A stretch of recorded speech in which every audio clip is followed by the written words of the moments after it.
சுவாமி ராமானுஜருக்கும் அரங்கமென்னு சொன்னால் கண்களிலே நீர் மல்க தான் அப்படியே இழிந்து போவர் என்று பூர்வர்கள் சாதிப்பர்கள். அத்தனை வைபவம் படைத்த திருவரங்கமாம் திருவாளன் திருப்பதி.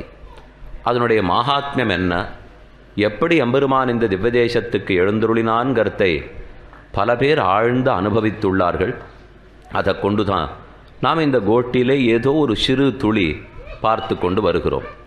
அதில் நேற்றுக்கு கடைசியாக நாம் பார்த்திருக்கிற கதை, பெருமான் சகபத்ஞா விஷாலாக்ஷியா நாராயணம் உபாகமத்து என்று ராமன் சீதையனுடைய திருக்கைகளை பற்றி கொண்டு இருவருமாக பெரிய பெருமாளுக்கு திருவாராதனம் பண்ணினார்கள்.